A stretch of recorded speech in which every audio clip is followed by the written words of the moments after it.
lah yang telah melakukan siapa man minal ma'asi dari perbuatan maksiat. Biasakan di dalam diri kita untuk susah dan menyesali perbuatan-perbuatan dosa yang telah kita lakukan. Apapun itu, sekecil apapun itu. Misalnya senang kita kan ada di warung kopi, tidak sengaja ternyata mungkin perasaan kawan kita merasa sakit hati, atau di dalam grup gurau terajak kan.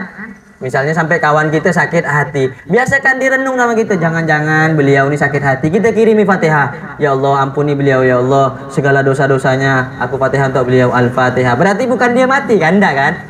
Ila hadrati ruhi wa gitu kan, arwahi begitu ya, Al-Fatihah. Jangan-jangan kita buat perasaan beliau sakit begitu.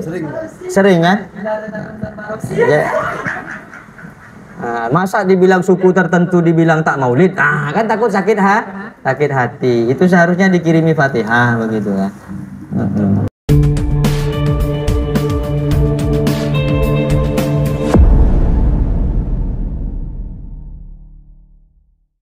Assalamualaikum warahmatullahi wabarakatuh. Bismillahirrahmanirrahim. Alhamdulillahi rabbil alamin. Wabihi nasta'inu ala umurid dunya waddin. Wassalatu wassalamu ala ashrafil anbiya'i wal mursalin Sayyidina wa maulana Muhammadin khatamin nabiyyin wa ala alihi wa ashabihi wa man tabi'ahum bi ihsanin ila yaumiddin. Wa la hawla wa la quwata illa billahil aliyyil azim. Amma ba'du. Hadratal muhtaramin wal muhtaramat al-a'izza jami'il hadirin fi hadzal majlis, yang saya muliakan, yang saya hormati, yang saya banggakan segenap para hadirin sekalian, para rekan-rekan jamaah Majlis Sholawat dan Zikir yang tergabung di dalam Majlis Rotibul Haddad, alumni, wali santri dan simpatisan Pondok Pesantren Salafiyah Syafi'iyah Sukorejo Situbondo. Tak lupa pula kepada rekan-rekan sahabat di kepengurusan Majlis Wakil Cabang Nahdlatul Ulama, wabil khusus kepada Sohibul Bait Al-Ustadz Ervin sekeluarga. Mudah-mudahan kita semua yang hadir ini senantiasa dalam lindungan Allah Subhanahu wa Ta'ala, dijauhkan dari segala penyakit, dimudahkan segala urusannya, dan dilindungi mendapatkan syafaat dari baginda Rasulullah Muhammad sallallahu alaihi wasallam. Amin Allahumma amin. Qala al-musannifu rahimahullahu ta'ala wa nafa'ana bihi wa bi'ulumihi fid dharaini amin. Bismillahirrahmanirrahim. Wal maqalatul khamisata asyarata. Adapun ini adalah maqalah, ungkapan yang ke-15. Su'ila ba'dul hukama'i, telah ditanya ba'dul hukama'i, siapa sebagian ulama-ulama ahli hikmah. Ay artinya alladzina yajarrabul umura. Ulama ahli hikmah itu siapa? Ulama ahli hikmah adalah ay artinya alladzina, orang-orang, jarrabu yang telah mencoba siapa mereka ulama al-umura kepada beberapa perkara. Ulama ahli hikmah adalah ulama yang sudah mencoba lebih dulu dari berbagai macam urusan, itu disebut dengan ulama ahli hikmah. Sehingga dia tahu, para ulama itu tahu. Kenapa? Karena sudah mencoba lebih dulu. Beliau mengatakan hal ya'riful abdu idza taba anna taubatahu qubilat amruddat. Beliau mengatakan hal ya'rifu, apakah telah tahu, hal ya'rifu apakah tahu, apakah sedang atau tahu, sedang atau akan tahu, al abdu siapa seorang hamba, idza taba apabila telah bertaubat siapa abad, anna taubatahu kepada sesungguhnya taubatnya abad, kubilat ialah diterima apa taubat, amruddat atau ditolak apa taubat.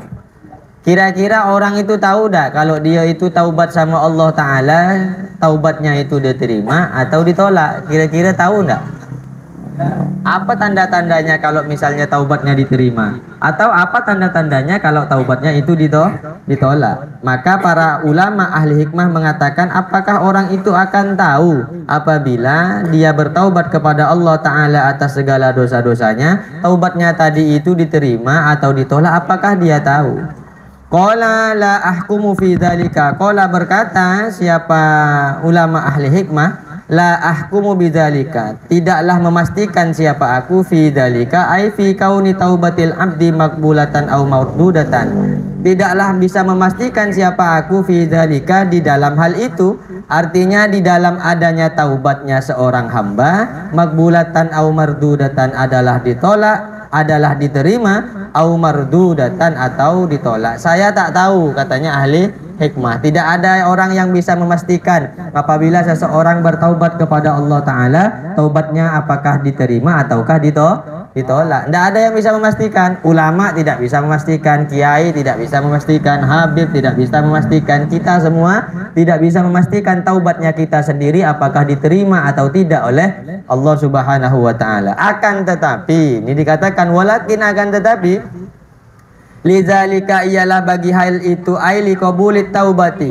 ai artinya untuk diterimanya taubat. Akan tetapi untuk diterimanya taubat itu alamatun, adapun beberapa tanda-tanda, sittatun yang 6. Kita memang benar tidak tahu apakah taubatnya kita diterima Allah atau ditolak. Manusia tidak ada yang tahu ketika dia bertaubat kepada Allah taubatnya diterima atau ditolak. Siapapun itu tidak ada yang tahu apakah taubatnya diterima atau ditolak.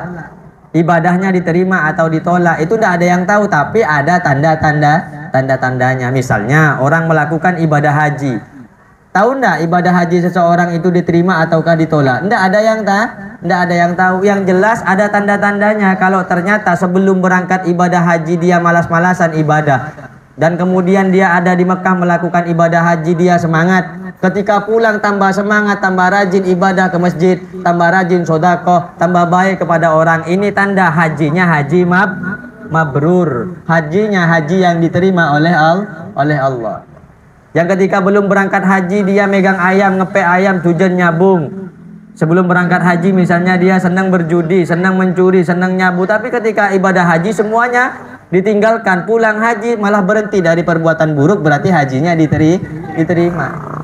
Itu salah satu tanda-tandanya. Tidak ada orang yang tahu memang hajinya diterima atau tidak, tapi ada tandanya. Misalnya ketika di rumahnya ini rajin ibadah kepada Allah, rajin sodakoh, rajin berbuat baik kepada orang, rajin sembahyang. Balik-balik dari haji malah cungsaraan, apesoan ke orang, maki-maki ke orang, arasanan tambah jadi. Itu jelas insya Allah hajinya haji yang mardud, hajinya ditolak. Itu tanda-tandanya. Tapi belum juga kita bisa pastikan, tapi melalui tanda-tanda bisa melihat tanda-tanda. Dikatakan oleh para ulama, memang tidak ada orang yang tahu ibadah kita, taubat kita diterima atau ditolak oleh Allah Ta'ala, tapi ada tanda-tandanya. Minimal tandanya ada 6. Alamatun sittatun, adapun 6 beberapa tanda.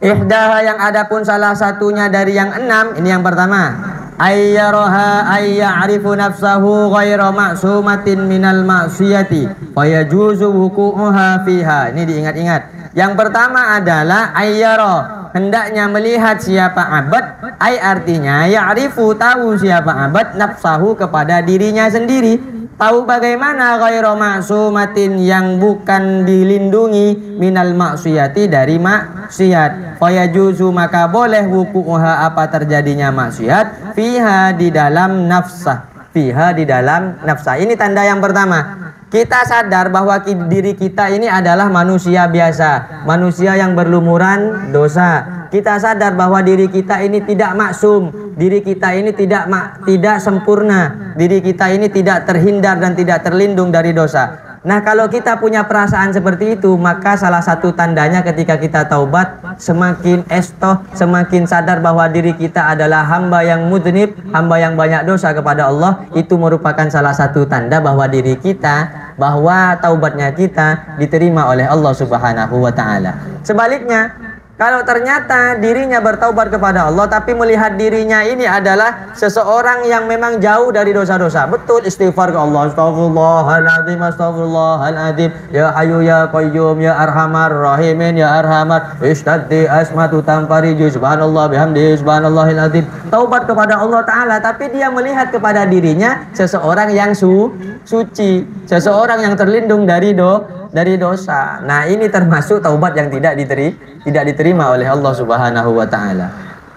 Apalagi orang yang memang melakukan dosa besar, dengan pedenya dia berjudi, dia nyabung ayam, dia konsumsi narkoba, dia membunuh orang, dia ngerasanin orang.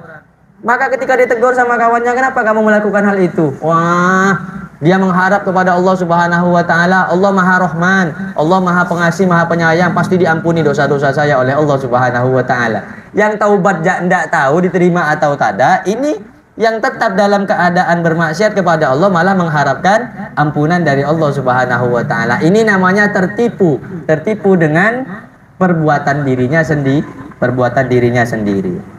Ini tanda yang pertama, sadar diri bahwa dirinya ghairu maksumah, bukan orang yang dilindungi dari dosa. Siapapun dia, seorang kiai kah dia, seorang presiden kah dia, seorang dewan kah dia, seorang habib kah dia, semuanya tidak ada yang menjamin terhadap dirinya sendiri terlindung dari dosa. Semuanya punya potensi untuk melakukan dosa. Yang terhindar dari dosa hanya para nabi, dan yang sempurna hanya baginda Nabi Muhammad sallallahu alaihi wasallam. Mun ki bener Nabi Muhammad dia banyak dosa na teretan, kecuali kun Nabi Muhammad. Keturunan Kanjeng Nabi yang ngelakoni dosa. Orang saya ngejalani syariat Kanjeng Nabi yang ngelakoni dosa. Potensi untuk melakukan dosa. Yang terhindar dari dosa hanya para nabi. Apa boleh saya tak nyambung sekali, keturunan Nabi bukan, pewaris Nabi bukan, boleh pateng jadilah. Dapat teng banyak dosa. Wasaniyatu, adapun yang kedua, tanda yang kedua, ya ialah melihat siapa seseorang fi qalbihi, di dalam dirinya seseorang, al-faraha, kepada kebahagiaan, ghaiban, kepada hilang. Ai artinya ba'idan anhu, ai artinya menjauh, anhu dari kebahagiaan. Wal husna, dan kepada sedih, melihat kepada sedih, syahidan, kepada hadir, ai hadiron artinya ada, indahu, di dalam hati. Makalah yang kedua atau tanda-tanda yang kedua adalah dia melihat dirinya sendiri, melihat di dalam hatinya kebahagiaan yang telah hilang dan kesedihan-kesedihan yang senantiasa muncul di dalam hatinya. Ini salah satu tanda bahwa taubatnya diterima. Artinya dia merasa resah dengan perbuatan dosanya. Selalu dihantui kesalahan-kesalahan. Engkau mare mate orang, engkau mare azina, engkau mare ngeco, engkau mare ajudi. Ini menjadi kegundahan di dalam hatinya, berarti menunjukkan dirinya tadi ketika taubat kepada Allah ada potensi untuk diterima. Tapi kalau tidak ada penyesalan, dia pernah bunuh orang, dia pernah mengkonsumsi minum-minuman, dia pernah berjudi, dia pernah dan sebagainya. Tapi merasa enjoy saja, ini tanda bahwa di dalam hatinya atau memiliki potensi untuk taubatnya tidak diterima oleh Allah Ta'ala. Na'udzubillahi min zalik. Yang bisa tahu ya kita sendiri, apakah di dalam hati kita ketika kita melakukan dosa ada rasa menyesal atau tidak. Yang tahu kita sendiri. Orang lain tak tahu, saya tak tahu, siapapun tidak akan tahu kecuali dirinya sendiri. Wasali satu, adapun yang ketiga ialah yakrubu ahlal khairi wa yuba'idu ahlal syarri khaufan minal wuqu'i fil ma'siyati. Wasali satu, adapun yang ketiga, yakrubu ialah dekat siapa abad, dekat ahlal khairi kepada orang-orang yang baik, wa yuba'idu dan menjauh siapa abad ahlal syarri kepada orang-orang yang buruk, khaufan karena takut, minal wuqu'i dari terjadi fil maksiati di dalam maksiat itu kembali. Ini tanda yang ketiga, taubatnya diterima oleh Allah. Dia berhenti dari perbuatan buruknya, bahkan ke kawan-kawan yang jelek tak mau lagi dia kumpul, malah dia lebih memilih kepada kawan-kawan yang baik. Tujuannya apa? Tujuannya ketika misalnya dia kumpul dengan kawan-kawan yang jelek tadi, perbuatan jeleknya yang sudah taubat kepada Allah ini akan dilakukan kembali. Khawatir melakukan perbuatan buruk itu kembali. Jadi beruntunglah kita ditakdirkan oleh Allah, diberikan jalan kemudahan oleh Allah Subhanahu wa taala, kumpul dengan orang-orang soleh, orang-orang baik. Di antara kita semua ini yang hadir ini, saya yakin semuanya orang soleh. Kenapa saya yakin semuanya orang soleh? Karena tidak mungkin orang buruk kumpul di tempat-tempat majelis taklim. Kalau di hatinya masih ada senang dengan ilmunya Allah, senang dengan disebutnya nama Nabi Muhammad SAW, itu ada potensi di dalam hatinya orang tersebut masih dikehendaki baik oleh Allah Subhanahu wa taala. Karena begini teretan, dikatakan oleh baginda Nabi, kullun muyassarun lima khuliqalahu. Makhluk yang diciptakan Allah Ta'ala ini, muyassarun lima khuliqalahu, adalah makhluk yang dibuat oleh Allah, dimudahkan untuk melakukan sesuatu. Muyassarun lima khuliqalahu, dimudahkan melakukan sesuatu, tergantung dia memang modelnya diciptakan oleh Allah untuk ada di mana. Maksudnya begini, tak paham ya? Maksudnya begini, misalnya Allah menciptakan Bung Erwin. Memang Bung Erwin ini ditakdirkan oleh Allah Ta'ala ada di neraka. Maka Bung Erwin ini ketika mau melakukan kebaikan sulit sekali. Ada kiai di depan rumahnya tak datang, main gitar, malah ngelip. Mun takdirnya coba. Jangankan di depan rumahnya, di dalam rumahnya ada kiai tak sowan, tak ibadah ke Allah. Kalau memang ditakdirkan jelek, nggak bisa mendekat dengan kebaikan. Kenapa? Karena takdirnya di neraka oleh Allah. Bisa dipahami ya? Tapi kalau orang masih ada takdir bagus dari Allah Ta'ala, tetap nih kebaikan nih ngejar nih bang. Dia masih nyambung ayam, kok. Tabang di kebaikan itu nyambung, tetap nyambung. Dia dapat duit dan sak macamnya. Wah, ada orang butuh, ada orang apa. Ki sedekah, ki make pakai PC TV, ada PC judi untuk tangan pakai PC yang halal. Ini masih ada bagus ini orangnya. Ini masih ada kriteria surganya.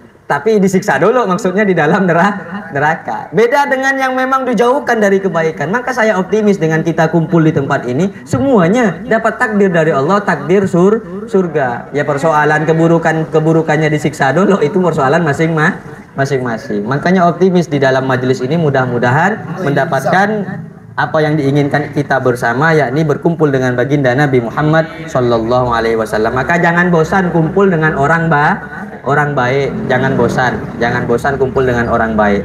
Maka kawan-kawan kita ini kawan-kawan baik semua ya, sering-sering berkumpul. Bagaimana caranya terserah. Oh yonceng ke di WA, ke ditraktir kopi, ditraktir rokok, ke yang jelas saya sekarang jarang ditraktir itu ya. Biasanya ada, tapi lama ada 6 bulan, hampir setahun tidak ada yang ngeraktir saya kayaknya. Hampir setahun, lama bang. Iya ke? Oh iya, sibuk monoton nih ngelupain. Biasa ada aja, saya nanggung rokok katanya kan. Tapi ya wallah alam, mudah-mudahan sehat semua lah kan. Amin. Itu ciri-ciri diterimanya taubat. Mantap kan jokinya kan? Keren memang, ya Allah. Warabi'atu, adapun yang keempat nih, yang keempat masih tinggal 2 lagi ya. Aman kan lanjutnya ya? Masih tinggal 2 bang. Warabi'atu, adapun tanda-tanda diterima atau ditolaknya taubat. Ini kalau tanda yang diterima yang keempat adalah yarul qalila minad dunya katsiran. Yara, melihat siapa abad al-qalila kepada sedikit, minad dunya dari dunia, kasiron kepada banyak. Dia melihat dunia yang dia dapatkan rezekinya sedikit, tapi dia anggap banyak. Kerja di pasar, 1 hari dapat 120.000, jual rombengan. Sedikit kan? Tapi dia syukuri nikmat Allah Subhanahu wa Ta'ala. Dengan rezeki yang sedikit dia anggap banyak sekali yang diberikan oleh Allah. Ini namanya tanda-tanda kalau taubatnya diterima oleh Allah Subhanahu wa Ta'ala. Mafhumnya bagaimana? Kalau tak pernah puas dengan apa yang diberikan oleh Allah sebanyak apapun, gaji 5 juta tak puas, 10 juta tak puas, 12 juta tak puas, selalu ngok-ngokan, minta komplain kepada Allah Subhanahu wa Ta'ala, maka itu termasuk orang yang taubatnya tidak diterima oleh Allah Subhanahu wa Ta'ala. Maka kita bisa menilai diri kita sendiri dengan kerja kita. Panas-panasan, ada di pasar, ada di parkiran, ada di atas motor, yang ngajar ada di kelas. Kalau ternyata dengan gaji guru misalnya yang sedikit tadi itu kita syukuri, kita anggap banyak, berarti amal baik kita, taubat kita diterima oleh Allah Subhanahu wa Ta'ala. Dan sebaliknya, kalau ternyata masih ngok-ngokan saja, berarti boleh jadi dosa-dosa kita besar di hadapan Allah. Ini salah satu tandanya. Fayakhudhu minha biqadri daruratihi, maka mengambil siapa seseorang minha dari dunia biqadri daruratihi, sekedar keperluannya saja. Apa yang dia butuhkan yang ambil itu saja. Bersyukur, senantiasa bersyukur kepada Allah Subhanahu wa Ta'ala. Dikasih sikit alhamdulillah, dikasih rokok alhamdulillah, dikasih duit alhamdulillah. Tak dikasih ya udah. Ini tak dikasih nge-WA ke saya. Mohon maaf Kiai, mana ada rokoknya enggak gitu. Ada yang begitu? Insyaallah ada lah. Wah, keluar di sana. Wa yaral kasiro, dan melihat siapa abad al kasiro kepada banyak, min amalil akhirati, dari amal akhirat, qolilan kepada sedikit. Nah, kalau melakukan amal akhirat dia ini merasa sedikit, sholat tahajud sampai sekian rokaat, sholat duha sekian rokaat, sedekah banyak sekali, tapi dia selalu merasa sedikit. Kenapa? Dia biar semangat untuk melakukan amal akhirat lebih banyak. Mungkin kita kan terbalik. Apa jeng duha kun rokaat, aduh lecek banyakan, minta surga minta soki, kan repot. Apa jeng tahajud tak pernah, sedekah tak pernah, berbuat baik jarang-jarang, minta na surga na firdaus pula. Minta surga si paling teki kan. Malaikat bingung ke kita, njak menoreng etong, sahabat ini menggok posang yang malaikat. Seksa umat Nabi Muhammad, tak seksa minta raja geluh, alaku tak mau, minta gaji banyak. Tujuannya apa? Kalau ternyata melihat perbuatan amal akhirat kita yang banyak kita lakukan, tujuan kita melihat sedikit, ternyata kita melihat sedikit, tujuannya adalah fayatlubu ziyadata alaihi, mencari siapa seseorang az-ziyadata kepada lebih alaihi atas melakukan amal akhirat, biar kita senantiasa lebih untuk melakukan amal akhirat. Wal khamisatu, adapun yang nomor 5, yara ialah melihat siapa abad qalbahu kepada dirinya abad, mustaqilan kepada sibuk bima dengan sesuatu, dumina yang ditanggung atau yang diwajibkan, apa ma ai ultuzima yang diwajibkan, apa ma minallahi ta'ala dari Allah ta'ala, min anwa'it takalifi dari beberapa macam-macam perintah Allah subhanahu wa ta'ala. Faghiron hale kosong, ay kholian artinya sepi, amma dari sesuatu, domina yang menanggung, ay artinya kafala yang menanggung, Allahu siapa Allah Ta'ala, minhu dari eman, ay lahu dari eman, bihi dari Allah subhanahu wa ta'ala, minar rizki berupa rizki. Artinya bagaimana tanda-tanda yang kelima? Yang kelima senantiasa melihat dirinya sibuk untuk melakukan kewajiban-kewajiban, melaksanakan perintah Allah subhanahu wa ta'ala, dan mengosongkan hatinya dari apapun yang telah ditanggung oleh Allah subhanahu wa ta'ala, termasuklah rezeki. Artinya tak bingung kalau benda rezekinya Allah. Maksudnya bagaimana? Mau sholat karena Allah, mau zakat karena Allah, ibadah haji karena Allah. Ini kan orang mau sholat Jumat karena rezeki.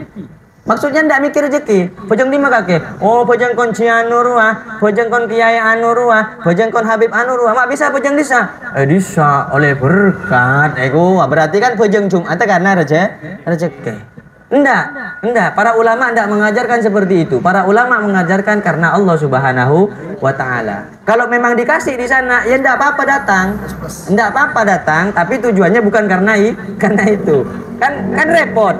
Dan datang cek dinda aja semaan, misalnya saya Takwa atau saya Nurul Muslimin atau siapa, ternyata nyari ke Sabrung. Ternyata Sabrung apa? Oleh berkat cung rajaan. Padahal sesema edina kan begitu. Jadi niatnya salah. Adapun kebetulan di sana beri berkat, alhamdulillah. Apalagi bisa dibagi dua dengan saya kan? Itu lebih bersyukur kepada Allah itu. Alhamdulillah. Maksudnya seperti itu. Jadi udah kita kerjakan apa yang diperintahkan oleh Allah, semuanya karena Allah subhanahu wa ta'ala. Wasadisatu, dan adapun tanda-tanda yang keenam, yakunu ada siapa abad hafidhon ialah menjaga, hafidhul lisani adalah orang yang menjaga lisannya. Orang yang menjaga lisannya, tanda-tanda taubatnya diterima oleh Allah subhanahu wa ta'ala, orang yang bisa menjaga lisan. Artinya mun lambe dia senang ngerasani orang, mun lambe suka membicarakan sesuatu yang tidak ada manfaatnya, dengan gosip-gosip kita yang terbaru yang di media, membicarakan nasabnya orang, membicarakan keburukannya orang. Kok tidak ada manfaatnya untuk kita semua? Tidak ada manfaatnya. Ternyata taubat kepada Allah subhanahu wa ta'ala, mau tahu diterima apa tidak taubatnya kepada Allah atas apa yang dia lakukan tadi. Kalau ternyata dia berhenti dari apa yang dia lakukan, misalnya ngerasain orang, membicarakan keburukannya orang, berarti taubatnya diterima. Ini apa aja nih ngeromana taubat kepada Allah, ngumpul boleh warung kopi, rasani boleh, ke kantor boleh, berarti taubatnya itu tidak diterima. Boleh ke romana kan, astagfirullahaladzim, ngaji apa jeng, ini kan, dekik polong boleh neng warung kopi, ajrinya boleh kan. Berarti taubatnya tidak diterima. Itu namanya tobat maksiat. Itu tobat maksiat. Maka dikatakan di sini tanda-tanda yang keenam diterimanya taubat adalah orang tadi bisa menjaga lisannya. Ruwiya annahu sallallahu alaihi wasallam, diriwayatkan apa sesungguhnya Rasulullah sallallahu alaihi wasallam qala, ialah bersabda, siapa Nabi? Nabi bersabda, ahabbul a'mali ilallahi ta'ala hifdzul lisani. Adapun paling dicintainya amal-amal perbuatan ilallahi ta'ala, oleh Allah taala, hifdzul lisani, adalah menjaga lisan. Tak ada perbuatan yang tidak dicintai oleh Allah. Perbuatan yang paling dicintai oleh Allah adalah perbuatan menjaga lisan. Jaga lisan kita. Lisan kita ini perlu dijaga. Apa bahasanya ya? Dengan pepatah mengatakan itu apa? Ya betul. Salamatul insan fi hifdzil lisan. Keselamatan seseorang itu tergantung lisannya. Maka hati-hati dalam berbicara. Kita bicara dengan orang, mau hati-hati mana kawan, mana orang tua, mana yang lebih muda, mana yang punya pangkat, mana yang tak punya pangkat. Jangan disamaratakan. Mau hati-hati. Yang memang punya pangkat Pak Haji, enggak apa-apa kan, enggak rugi kita nyebut dia Pak Haji. Pak Haji, mohon maaf Pak Haji. Dan tak harus minta disebut Pak Haji. Yang berpangkat Pak Haji jangan harus minta disebut Pak Haji. Artinya sama-sama saling ngerti lah, saling mengerti begitu. Insya Allah kehidupan kita akan nyaman, aman dan tentram, saling bisa menjaga. Rawahul Baihaqi wa ruwiya annahu sallallahu alaihi wasallam, telah diriwayatkan apa sesungguhnya Rasulullah sallallahu alaihi wasallam qala, ialah bersabda siapa Rasulullah, inna aksaran nasi dzunuban yaumal qiyamati aksaruhum kalaman fi ma la ya'nihi. Sesungguhnya paling banyaknya manusia, apanya? Dzunuban, dosanya. Ini katanya Kanjeng Nabi. Sesungguhnya paling banyaknya manusia, mayoritas manusia, apanya? Dzunuban, dosanya. Kapan? Yaumal qiyamati, di hari kiamat. Aksaruhum, ialah mayoritas di antara mereka, apanya? Kalaman, ucapannya, fima, di dalam sesuatu, layaknihi, yang tidak ada manfaatnya, apa? Mahi, kepada eman. Paling banyaknya manusia yang disiksa oleh Allah Subhanahu wa taala kelak di akhirat, orang-orang yang banyak dosanya adalah orang-orang yang banyak omong, yang tak ada manfaatnya. Mudah-mudahan omongan saya banyak manfaatnya. Berarti kan sebalikannya, kalau banyak manfaatnya masuk surga, yang tak banyak manfaatnya masuk neraka. Rawahu Ibnu Nasrin, meriwayatkan kepada hadis ini Ibnu Nasrin. Siapa Ibnu Nasr?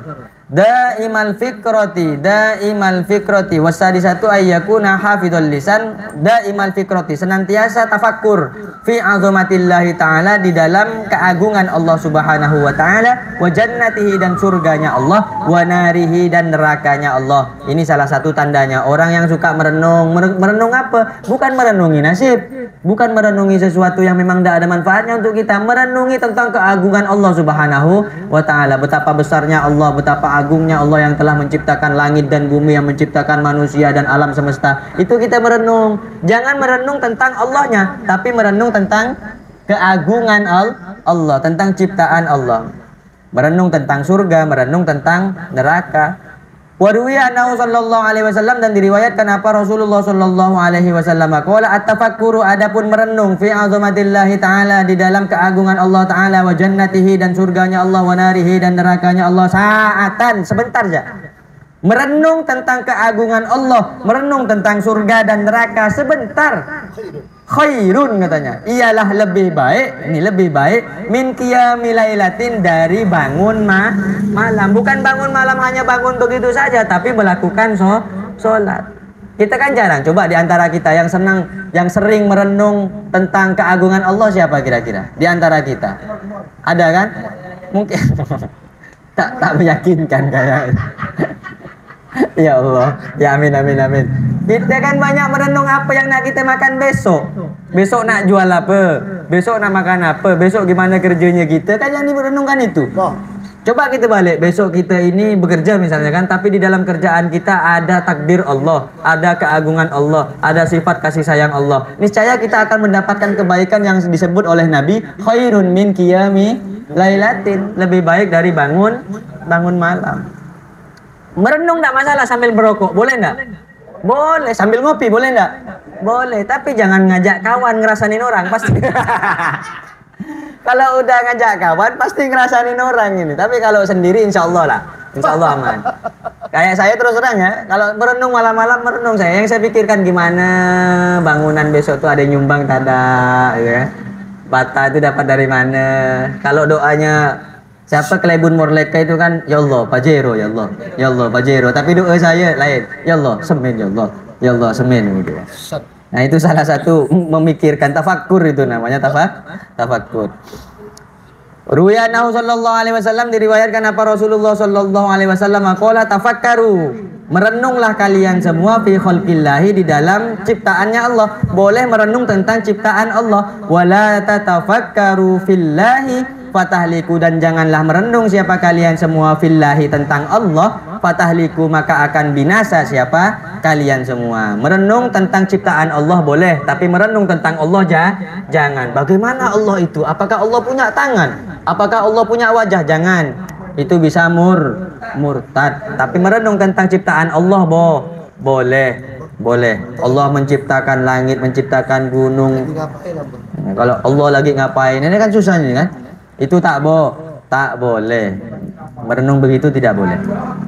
Kemudian lazam al-ghamma wan nadamata, lazam membiasakan siapa abad al-ghamma kepada merasa susah, wan nadamata dan menyesal, ala ma fa'ala minal ma'asi, atas perbuatan-perbuatan fa'ala yang telah melakukan siapa man minal ma'asi, dari perbuatan maksiat. Biasakan di dalam diri kita untuk susah dan menyesali perbuatan-perbuatan dosa yang telah kita lakukan. Apapun itu, sekecil apapun itu. Misalnya senang kita kan ada di warung kopi, tidak sengaja ternyata mungkin perasaan kawan kita merasa sakit hati, atau di dalam grup gurau terajak kan, misalnya sampai kawan kita sakit hati. Biasakan direnung nama kita, jangan-jangan beliau ini sakit hati, kita kirimi Fatihah, ya Allah ampuni beliau, ya Allah segala dosa-dosanya aku Fatihah untuk beliau, Al-Fatihah. Berarti bukan dia mati kan, enggak kan, ila hadrati ruhi gitu kan, arwahi begitu ya, Al-Fatihah. Jangan-jangan kita buat perasaan beliau sakit begitu. Sering kan? Ya. Masa dibilang suku tertentu dibilang tak maulid, kan takut sakit hati. Itu seharusnya dikirimi Fatihah begitu kan. Wallahu a'lam bishawab. Semua orang lagi sampai aja Al-Fatihah.